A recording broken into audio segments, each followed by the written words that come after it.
I have an opening question before we get into political discussions. What's your stance on bubbly water? Do you have a favorite? Love it. I had a hunch you had strong opinions about water. Well, for me, it depends on the mood, right? So, like, I would rather drink bubbly water instead of soda. I can't do soda. And so I don't like bubbly water that's not flavored. It needs to have some type of aftertaste to it. So, like, we'll drink, I think it's called Aha. And then there's another brand that, oh, what company is it? Because they have black cherry as one of the flavors. I'm gonna say for me, hard disagree. I love bubbly water. Hate flavored water. Hate it. Wow. I don't know why flavored water. I guess it's because to me it's flavor, but without sweetness. It feels like it's like missing something. Even citrus? I mean, it's fine. Like, would you put actual lemon in it? Would that work Yeah. for you? So I will do that occasionally. And like the one exception is I do like Topo Chico lime twist. Now, if I have a choice between original Topo Chico and Topo Chico lime twist, original Topo every day. Because I really love, like, people sometimes don't like hard water. I love hard water. The more minerals in my water, like, the better. So I love Topo Chico, and what will shock both of you. Is it taste or is it the fact that it's It's that it gives me kidney stones.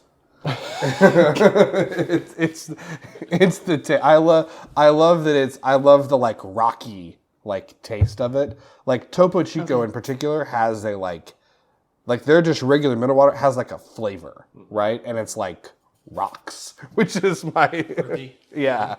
Aside from Topo, I mean I love Perrier, which will shock no one. now? I would say that is the downside that I do hate about bubbly water is like if you don't have a container like that, then like it gets flat in like 7 seconds and then it's just not Then consumable. it's just water, right? Yeah, Then it's just water. You wasted all this money. It's contaminated, as the little girl said on It is signs. contaminated. Right? The more I want my water to taste like I just sucked it off a rock. See, and I want mine to taste so clear and like it's like it just rained outside and it just tastes like nothing, like just freshness. Is acid rain still a concern? When we were kids, acid rain was the climate conversation, I think, of our generation, but I haven't heard anything about acid rain in 20 years.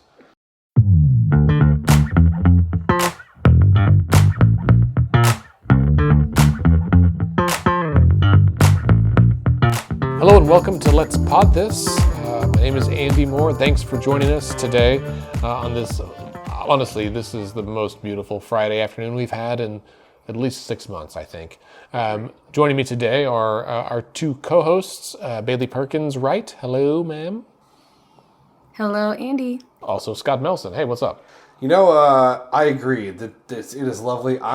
The temperatures are about 25 degrees cooler than they were last Friday, and I am in a better mood because of that and that alone. Let's start with where we ended last week, which was about polling. So Amber Integrated, which is a local polling and political strategy firm, consulting and whatnot. Several former Mary Fallon staffers, Governor Fallon staffers, or there was a merging of a couple of groups. Anyway, so there's some results, and we will link to their polling results in the show notes on this episode if listeners are interested in looking. They polled the usual stuff, right? Approval ratings of the governor, of Langford, of Inhofe, all of those. Those are all, for the most part, pretty positive. And then, Biden is pretty negative, as you might expect in Oklahoma. Most Oklahomans disapprove of his drop approval rating. A surprising number of folks disapprove And I of. especially, I'm willing to bet that the recent vaccination protocols with businesses is probably contributing even to that lower rating. Yeah, and so this poll was conducted September 29th to October 3rd, which I think might have been before that, so I'm sure it's not gotten any higher. So a couple of interesting things that I think, these are in the top lines. You can certainly read the crosstabs too if you're interested in seeing, the deeply partisan divide and all of these things. But a key question that is asked in almost every big poll, right, is, are things going in the right direction, or have they gotten off on the wrong track, right? This is a standard question in national polling and certainly statewide polling. And in Oklahoma, 49% said it's on the right track, 46 said wrong track. That's strikingly high. That is incredibly high. And those are not the kind of numbers that you want to see. That's not the kind of numbers that you want to see if you are an incumbent governor, or really anybody, anybody who's about to run for re-election. And, people might look at this and say, well, what are you talking about? Like, it says more people said right track than wrong track. Isn't that what matters? No, I would submit to you that what matters is that people who say it's on the right track are less than 50%. Right, less than half of Oklahomans that were polled are willing to say that the Oklahoma's on right track. And when you look at the wrong track number, which is 46%, then you take that into don't know.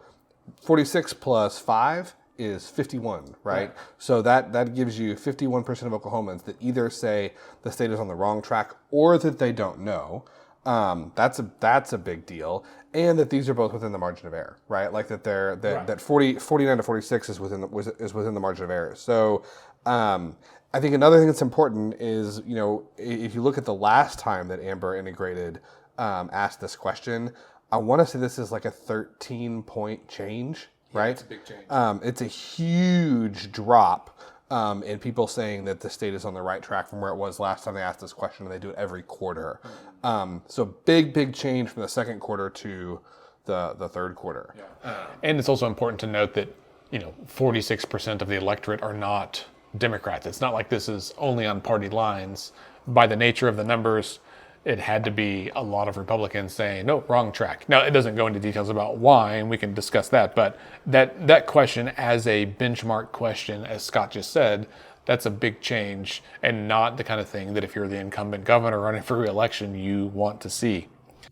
I wanted to lift before we move forward on that, and we can get into more detail after you go through and summarize the poll, but it also doesn't shock me with how much factions have had a presence in the Republican Party for the result to be what it is for essentially the governor's approval rating, right?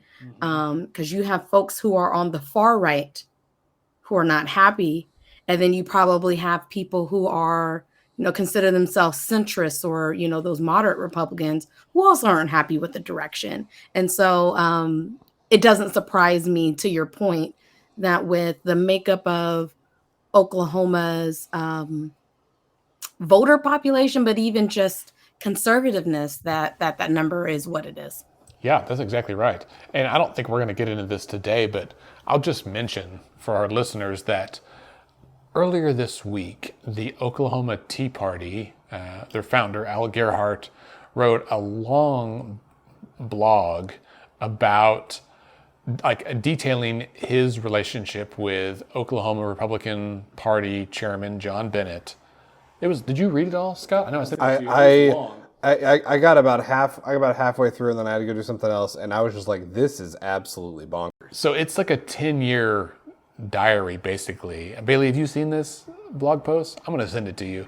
I'll link to it because it's wild. And so it's really like the Tea Party's relationship with Chairman Bennett and over the last decade, and basically how the Tea Party put him where he was, how they got him elected as chairman, and how now they are suing him to get him out of the party because and it's just, it is very... Life comes at you fast. Yeah.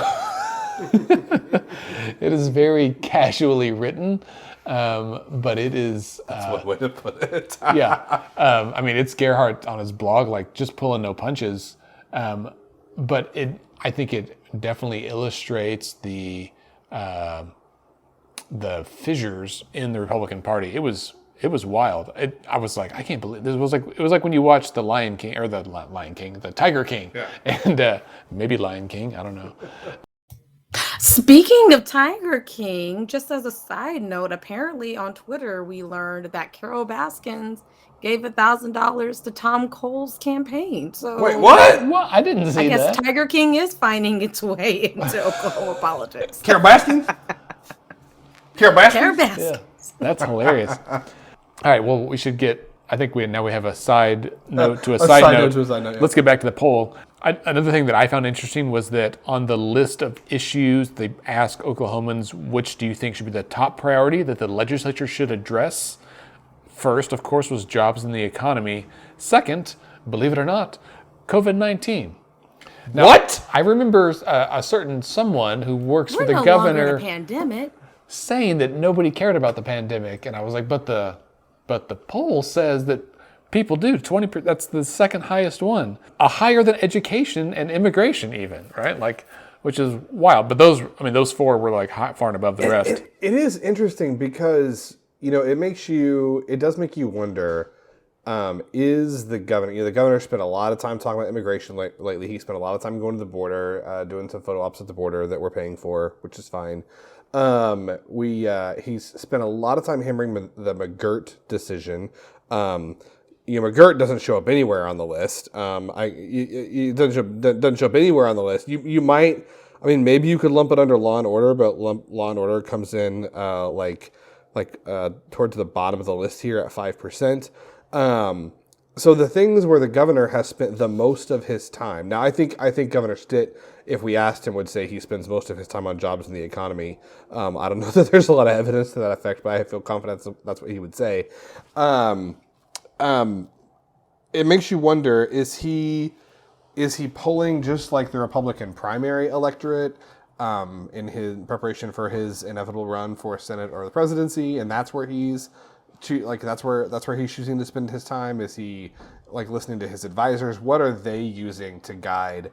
Particularly, what are they using to guide their decision making on messaging around the pandemic? Because as we'll talk about here in a second, we heard publicly from the governor really some of his first remarks on the pandemic this week in a video that he released on the Twitter having to do with the federal vaccine mandate.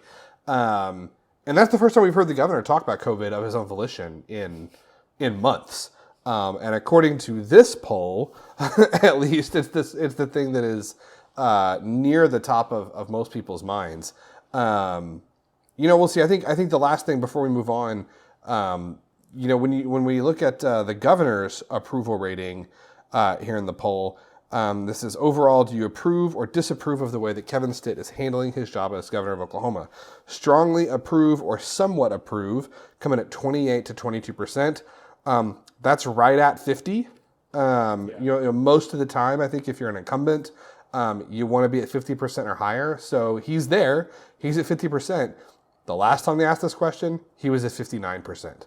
So that's a 9-point drop over the course of a quarter, which is significant. Now, I'm not saying it's going to drop another 9 points, but I think the conventional wisdom is that the governor, being that he's a Republican, given the electorate in Oklahoma, he's in a pretty strong position as he heads toward re-election or running for re-election. And I think there's no doubt that that's true, that he is definitely in a strong position. I don't think it is as strong a position as it was a few months ago. Sure, yeah, that's right. Bailey, earlier I misspoke. So there's a question in the poll about the vaccine regulations for businesses with more than 100 people. And in that question, 43% of Oklahomans were in favor of the vaccine mandates for businesses and 54% opposed. So again, that's a lot closer than I think you would assume, right? That I think people would guess, where it's like, oh, well, almost. That is true, especially with the makeup of our state. And Yeah. again, and 43% we're now are seeing not, a whole lot. I'll say 43% of voters are not registered as Democrats in Oklahoma, right? So clearly, it's not just a partisan issue. No, that's true. And it's interesting because Scott lifted this, but I think there is this pivot to try to find an angle to focus on during the pandemic, right? And so there's this effort because we're seeing a lot of top leaders speak out, write press releases and other things about having private business owners and corporations disregard the president's mandate, right? That Oklahoma is going to stand against forcing vaccines against people, But it's interesting because when you, like you said, when you look at this polling data, there's still a significant portion of the population that's like, I, I don't see the big deal, right? Like I think it's okay. It So is, I think, important to note that when you look at the polling data on the questions of vaccine mandates, um, when they say, do you favor or oppose the U.S. Department of Labor's new regulation calling for businesses with 100 or more workers to require that all get vaccinated against COVID-19 and be tested weekly, 54% oppose that. So a majority of people oppose that. A majority of people oppose government-imposed mask mandates, but strong majorities of 81 and 73% respectively support that local businesses should be able to impose mask requirements in their own establishments, and strong majorities support that they would continue to shop at businesses that impose mask requirements. There does seem to be strong support for, if we had the Let's Pod This studio and we said that masks are required in the Let's Pod This studio, that we can do that and people would support that. But Oklahomans do seem a lot more divided on whether or not the government should be able to impose mask mandates or vaccine mandates. But speaking of, President Biden has announced last month that he was directing OSHA to come up with a set of rules, or a rule that essentially will direct businesses that employ 100 or more people to require vaccines for all of their employees. This is so it's an executive order directing an agency to promulgate a rule. So it's not like a law. So it wasn't passed by the Congress, but once it's finalized, it has the force of law, is my understanding. It hasn't been finalized yet, but Oklahoma Attorney General John O'Connor has released a statement yesterday saying that he is calling on Oklahoma employers to disregard the Biden administration's upcoming vaccine mandate and testing requirement. He says that should the federal emergency rule be issued, which is in process right now, he and the attorneys general from other states would seek an injunction against its implementation. OU law professor Joseph Tai says that he does not think a lawsuit to that effect will be successful because there is case law going back 100 years or more that it says that the power of the government, that the government does have the power to mandate vaccines for public health. Oklahoma Attorney General, who was deemed unqualified for a federal judgeship by the American Bar Association, disagrees with that assessment. So that's a good dig you just tucked in there. I'm just saying, law professor, person who the Bar Association said wasn't qualified to be a judge. Those are the positions here. Now I'm sure, but this won't be the first time that the administration has seen a loss in the courts. No, it might. If they win, it might be the first time they see a victory.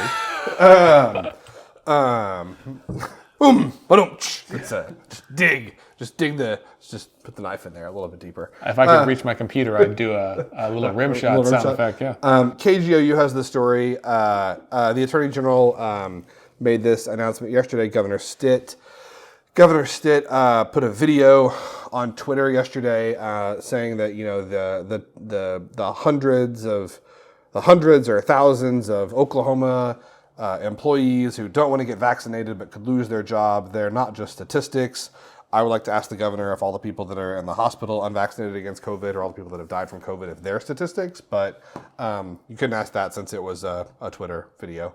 So we'll see where this goes. There are going to be a lot of challenges to this, but we'll see what happens. The rule has not been finalized yet, so we look for that in the future. So what I feel is most frustrating about this, Scott, is that it takes us away from the science and then moves us into this faux constitutional discussion. There's a lot of around this time as well. I think this was last week because my weeks are running together. So within the past week or two, Southwest Airlines imposed a vaccine mandate for their pilots. And there's been a massive demonstration of the pilots pushing back against that mandate. to the point where there were hundreds of flights canceled across the country. I had some friends who had to get in rental cars and drive because their connecting flights were canceled, or they had to wait, another day or two in the cities they were in, because there wasn't enough people to fly planes to get them home. And so it caused a huge disruption in the airline industry. And so when you looked at the comments, because the president of Southwest Airlines made this short statement, there was a lot of the use of, you also need to look out for your workers because your workers are the ones that need to be taken care of. There was a lot of, this is an infringement on our civil liberties. You can't do this. This is tyranny, et cetera, et cetera. And so I feel like this almost serves as a scapegoat to now shift the conversation away from public health and now gives leeway into conservative talking points about personal responsibility and freedoms and violating people's freedoms and choice to choose the things that they want, and we shouldn't have people imposing on XYZ. And so I don't know that the mandate would be helpful in the narrative of people who already see any types of requirements as like you're shoving something down my throat, right? But also, I mean, on the other side of it, I'm always on the side of employers who choose to trust the science and follow public health to protect their clients, to protect their staff, right? But I don't see the good that comes from even the president's approval ratings from this, but also no productivity from the dialogue related to who's going to get the vaccine and who isn't, because I don't think the mandate is going to force more people to get it. It's just going to have more people exiting certain parts of the workforce and then propelling those who want to then hire a lot of unvaccinated people, right? And so I just wonder what's going to happen regardless of what the courts decide as we go forward. So, and also, most people are vaccinated. Let's just point it out, right? Like in Oklahoma, even, which is a low vaccination state, more than 70% of people have received at least one dose. And so it's not like they are very clearly catering to the, not the skeptical, but the resistant at this point. For sure. And I would actually push back a little bit on that, Bailey, because I do see your point, but I also think, though, that there is some pretty compelling data that shows two things. One, when employers impose vaccine mandates, those work, right? Like I even talked to a nurse that I know. She's a dear friend.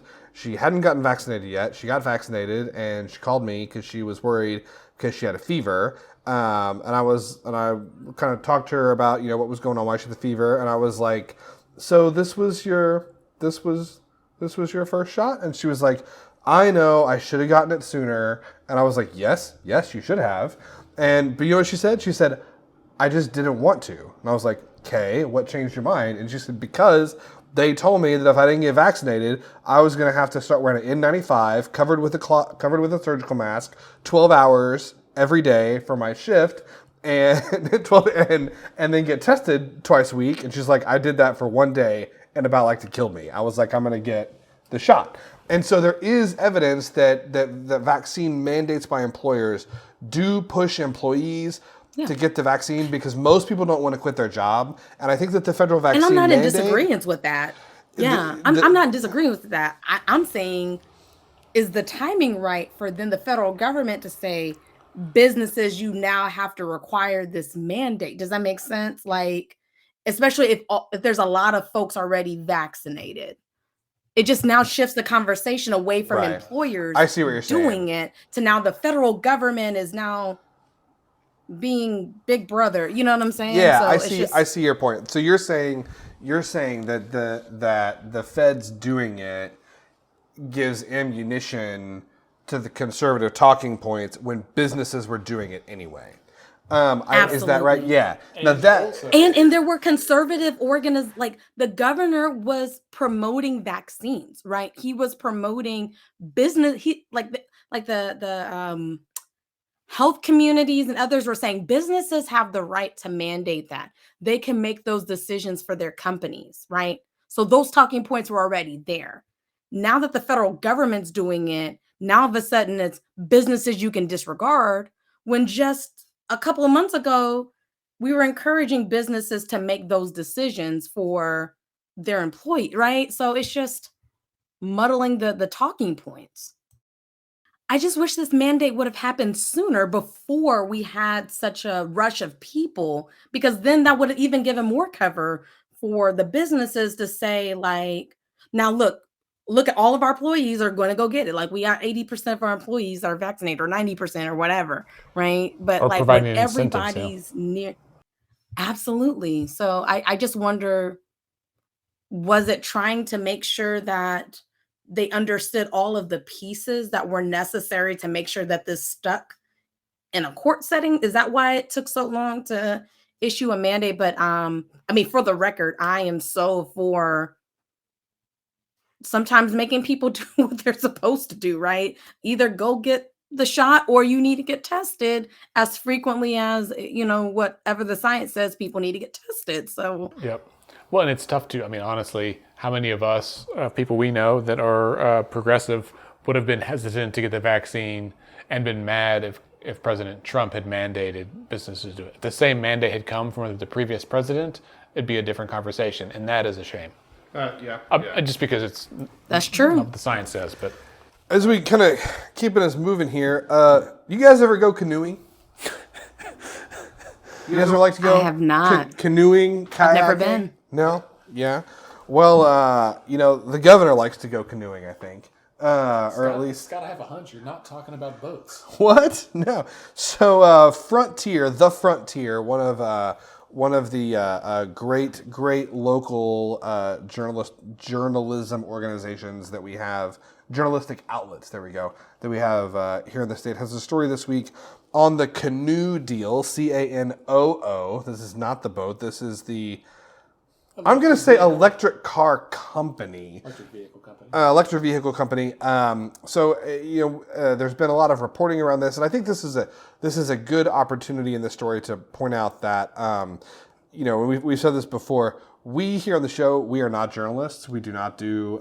We're not reporters. We don't do our original reporting. We try to scour the news for tasty tidbits that are interesting and that we think are worth your time to read. We always link those in the show notes. So I think it's important that we say we are not trying to lay claim to any of the work that's been done. We're just trying to show you where you can see the fruits of. No one thinks you wrote it, Scott. Okay. Well, I get self-conscious about that because we pull a lot of articles here and we quote and we read, and I think it's just important to give credit where credit is due. So this is from Brianna Bailey at Frontier, reviewing the deal, a deal that is reportedly worth up to like $300 million for electric vehicle company Canoo to locate a plant at the Mid-America Industrial Park in Pryor here in Oklahoma. There's been a lot of questions about exactly what these incentives are. A lot of them we don't know about because they're confidential, but Frontier was able to get their hands on some of these documents. That the lead on the story is interesting because the governor went to a Texas Motor Speedway north of Fort Worth in June and was on a stage at an event with Canoo investors where he signed an agreement that the impression was it kind of locked this in, that this deal was going to happen. However, Charlie Hennema, who is the communications chief for the governor's office, said that the paper that the governor signed was not legally binding. The state never received a copy of this actual agreement. And the quote is that was more for show than substance. It could have been a blank sheet of paper for all we know. It's like when you get the big check at a donation thing, but it's not actually you can't take that that check to the bank to deposit it, right? Yeah, but that has, I think, only added to the questions about like, what exactly is this deal? What is Canoo saying that they're going to bring, and what is the state of Oklahoma promising to give them an incentive to try and bring the company here?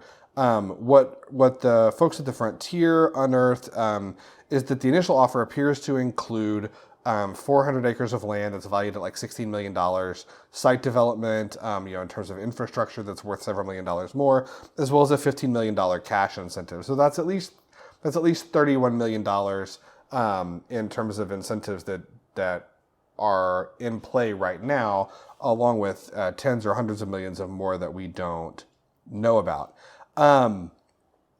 Guys, what are your thoughts on this whole deal with Canoo? Well, just in general, I mean, we have the incentive evaluation committee entity that's supposed to be evaluating as we're giving away all these tax credits and incentives and tax breaks, what good is it bringing? But what's the ROI? And we still don't have clear information of exactly what the benefit is from us continuing this model of just giving away free money to attract businesses, right? So in general, it does make me a little leery. Yeah, no, I'm also leery.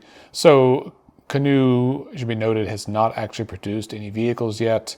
They have hired hundreds of people and are apparently nearing a selection of a date that they will begin production, but they have not yet produced any vehicles.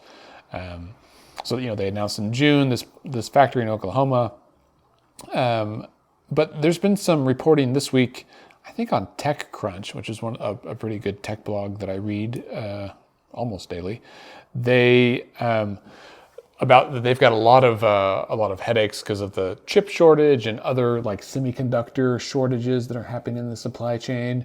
And there was an interview with the CEO of Canoo where he all but said, we're a software company, not a vehicle company, right? Which is, so Steve Jobs at Apple, right? He would always reiterate they were a software company, not a hardware company.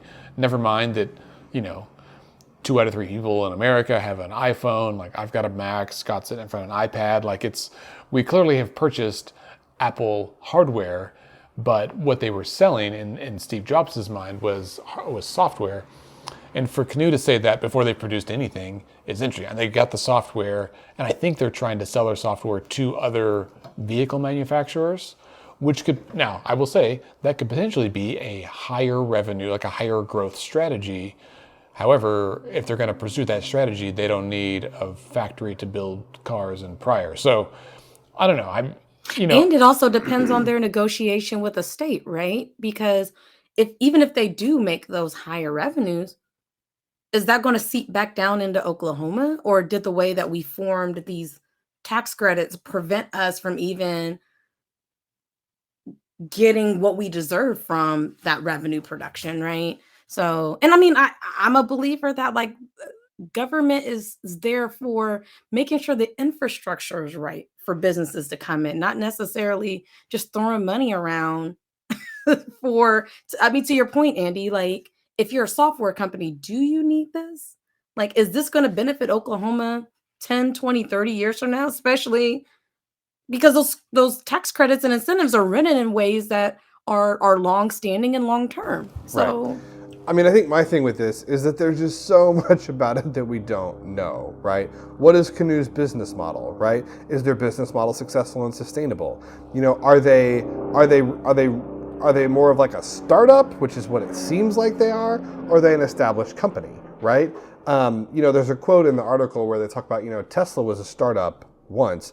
Yeah, Tesla was a startup once by a guy who'd already made several $1 billion as one of the founders of Paycom, right? Like it's like a guy who had won a track record of success. But and I'm not saying that we can't offer incentives to startups, but $300 million of incentives to startups. I'm actually, I'm a fan of public-private partnerships. I think that they can actually be really effective uses of taxpayer dollars. Sure. One of the things that the government does best, and I think that actually this is something that conservatives and liberals should be able to agree on. One of the things that the government does best is give people money, right?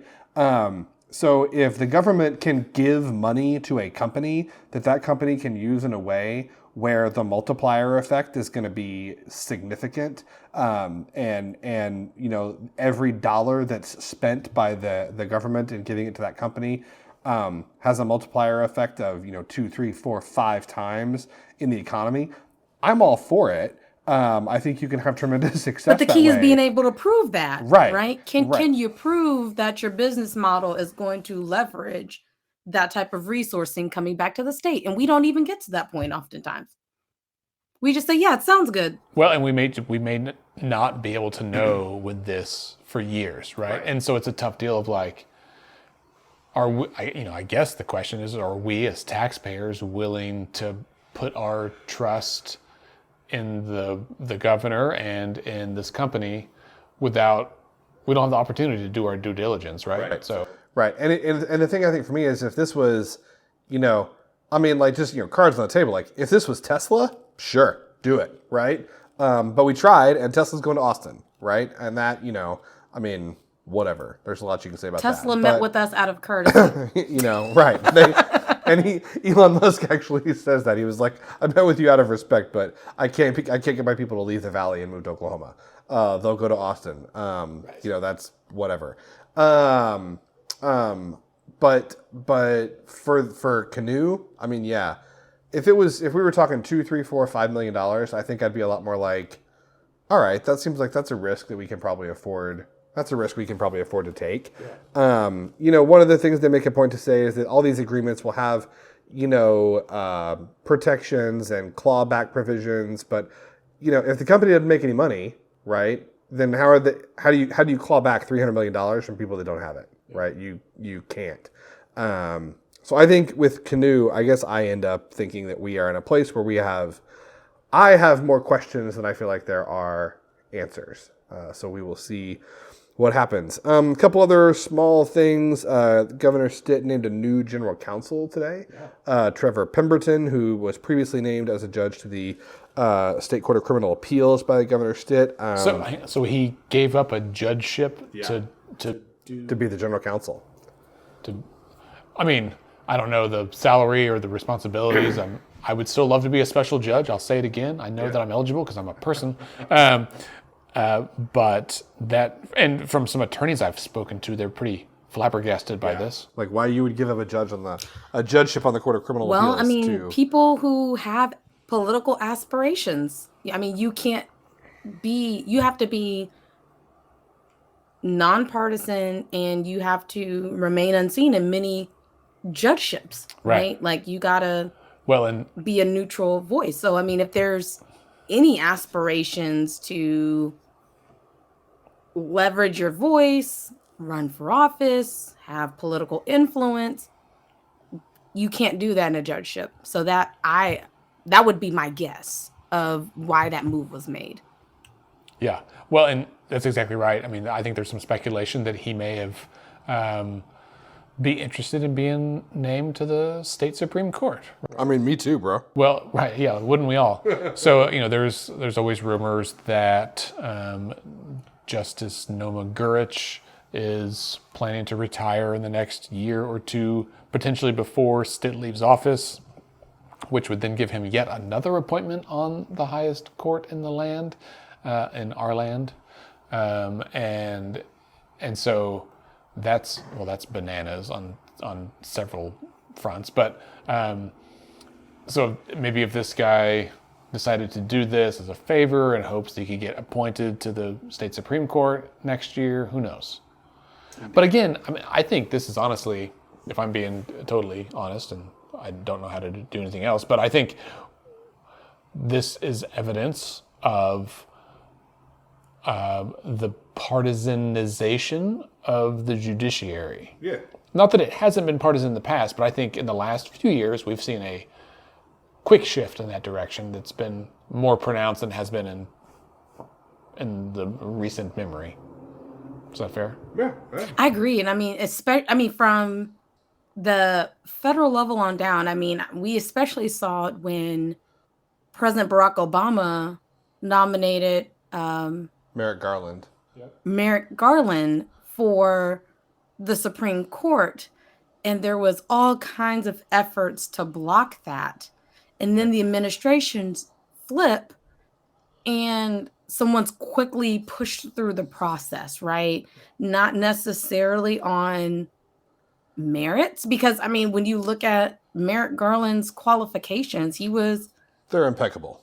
all qualified to serve on the Supreme Court. And so we have seen this overt politicization of who's getting appointments to the courts. And there was an article, and I have to figure out where I saw it, that was talking about the future of our Supreme Courts, especially with the makeups changing, especially the U.S. Supreme Court, because different decisions will take place because the compositions have shifted, right? They've skewed more to the right. So what does that mean for the next 10, 20 years? And if openings happen at the state level, what will that mean for our courts for the next 10, 20 years? Because there are still folks who were appointed by our last Democratic governor who serve on that court. So once those folks retire, what does that mean? Yeah, that's true. I would say more about this, but I've already had 2 strokes this week talking about the Supreme Court. So, we are quickly running out of time. But our last story, it is October the 15th. People already have their Christmas decorations out. You can go to Target and they're out. You can go to Lowe's and see the Christmas trees. You know who else has their Christmas decorations out? It is the city of Enid, who now has the world's tallest fresh-cut Christmas tree at 140 feet. They put it up on Thursday. I heard that there's going to be people from all over the country coming in to see that Christmas tree. You know what? Maybe so. Should we do the podcast from the Christmas tree? We absolutely should. The tree was brought from Northern California on a trailer. They put it up on Thursday. The tree will be decorated with 18,000 lights, 10,000 ornaments. The mayor of Enid would like to note that the tree had already been marked for harvest, so this was not a tree that was cut specifically for the city of Enid. It was going to be cut anyway. After the holidays are over, they will cut the wood, and it will be donated to Habitat for Humanity. If you are interested in seeing the lighting of the tree, you can go to Enid and witness that on November the 26th. Nice. So giving Chickasha a run for their money, because I feel like everybody drives down to Chickasha for seeing Christmas and lights and all of that. So that's cool that other areas are doing Yeah, I love the holidays. I'm excited about that. This will be the first holiday without my mom. I mean, I guess she died just before Christmas last year, but we were in the throes of immediate grief then, and so it did not feel like the holidays so much. But so I have a lot of mixed emotions, but overall, I'm pretty happy. Like, I'm looking forward to seeing family and it being a better holiday than last year. Yeah, for sure. Not excited that we're just doing Halloween like this. Can we at least just get past Halloween? Right. Before we do Christmas.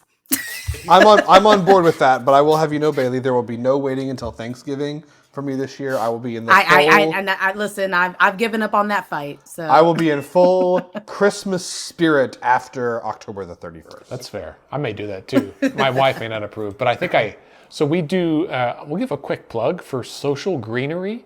They do a live Christmas tree rental service. And I've done it for the last 2 or 3 years, and it's great. So I'm someone who grew up with artificial trees, and they're fine. I have no qualms with that. But my problem is always like, I don't want to just have a tree that's about to die. Enter Social Greenery. They bring you a live tree in a bucket, still alive. You just water it like any other house plant. You decorate it. They bring it to your house. They pick it up from your house after the holidays and they plant it somewhere. It doesn't ever die. It's a real tree the whole time. And it's great. And so I scheduled my tree to be delivered like December 1st or something as soon as I could.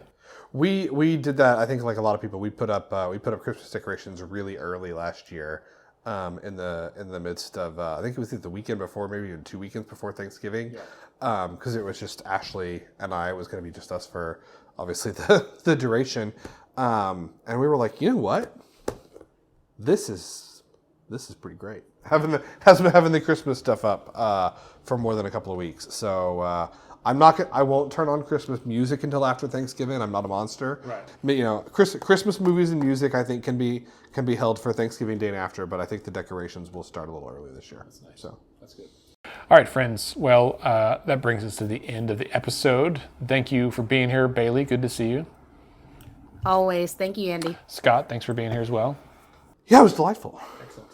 Listeners, thank you for being here as well. Let us know. Hit us up on Twitter at Let's Fix This Okay, or email us at podcast@letsfixthis.org, and let us know your favorite holiday traditions and when you think it's appropriate to hang lights, play music, and watch movies. And also, if you have any thoughts about actual politics or sparkling water for that matter, we'd love to hear it. And remember, decisions are made by those who show up. Have a good week.